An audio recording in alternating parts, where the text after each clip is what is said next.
সংসারের কাজ যত করো অত কম। সংসারের কাজ শেষ হওয়ার নাম নেই। সারা দিন তুমি যদি কাজ করতে পারো তাহলে তো আবার বেশি ভালো।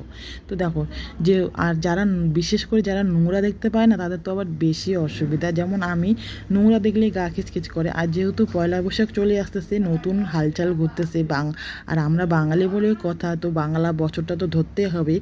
আর এদিকে দেখো, আমি তোমাদের সাথে তো শেয়ার করেছি যে আজকে রবিবার সকাল সকাল উঠে ঘর ঝাড়াঝাড়ি করতে লেগে পড়েছে, যেহেতু পয়লা বৈশাখের বেশি দিন নেই, চলেই আসতেছে পয়লা বৈশাখ। আজ বাদে কাল পয়লা বৈশাখ, তাই জন্য ড্রেসিংটা সরিয়ে নিয়েছি। আর গডরেজটা তো বড় ভারী কাপড় আছে, সেটা আর সরাই নেই, ওটা এমনি আর কি ঝাড়ু দিয়ে ঝেড়ে নিয়েছি।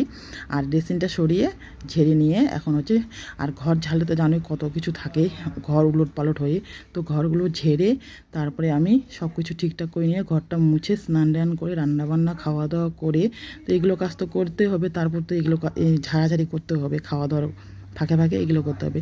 তো খাওয়া দাওয়া করে কাপড় কাছাকাছি করে রেখে তারপরে চলে এসেছি রান্নাঘরে। রান্নাঘরটাও ঝাড়তে হবে, কারণ রান্নাঘরটাও সেরকমভাবে ঝাড়া হয় না, এমনি মাকড়সার জালগুলো ঝাড়া হয়। আর এই পূজা পর্বে তো আমাদেরকে ভালো করে ঝাড়তে হবে, পূজা পর্বে একটু আর কি ভালো করে ঝাড়া হয়। তাই জন্য দেখো টিনের মধ্যে অনেক কাজল জমে গেছে, তো কাজলগুলো ভালো করে একটু ঝেড়ে নিচ্ছি। আর যেহেতু খড়ি দিয়ে রান্না করা হয়, তাই জন্য জানোই খড়ি দিয়ে রান্না করলে ঘরগুলো খুব কাজল হয়ে যায়।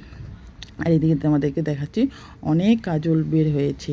আর ওই দেখো বেড়াটা ফাঁকা, আলো দেখা যাচ্ছে না ওই বেড়াটা দিয়ে, তো ওই বেড়াটা আমি ঠিক করতে এসেছি। তো বেড়াটা প্রথমে ঠিক না করে ভাবলাম আগে ঘরটা ঝেড়ে নেই, রান্নাঘরটা ভালো করে ঝেড়ে নিয়ে তারপরে হচ্ছে ওই বেড়াটা ঠিক করব।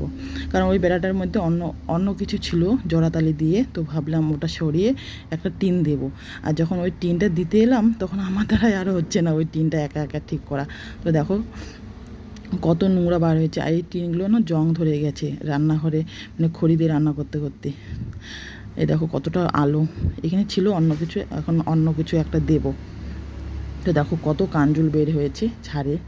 আর এই সব হাঁড়ি কড়াই বার করতে হবে, ওগুলো মাজা ঘষা করতে হবে। আর এই দেখো এগুলো ছিল ওই ফাঁকাটার মধ্যে, ওই বেড়াটার মধ্যে এগুলো ছিল জড়াতালি দিয়ে। তো এগুলো সরিয়ে আমি এখানে একটা হচ্ছে টিন দেব। আর টিনটা যখন এনে আমি এখানে দিলাম তখন টিনটা অনেক বড় হচ্ছে, আর এই পাশে হচ্ছে না, ওটা হচ্ছে বাইরের পাশ দিয়ে দিতে হবে। তো এটা এখানে এনে আমি ভাবতেছি, আমি তো একা একা এসেছি এই কাজটা করতে, তো ভাবতেছি তখন আমার দ্বারা তো হবে না, এখানে বড়মশাইকে ডাকতে হবে। তো বড়মশাইকে ডেকে এই কাজটা করে নিয়েছি বড়মশাইয়ের দ্বারায়। তো সেটা আর কি ভিডিও করা হয়নি যখন এই কাজটা আমরা করতে ধরেছি। তো দেখো এখানে আমার কেমন ছিল, এটা এখন টিন দিয়ে ঠিক করে নেওয়া হয়ে গেছে।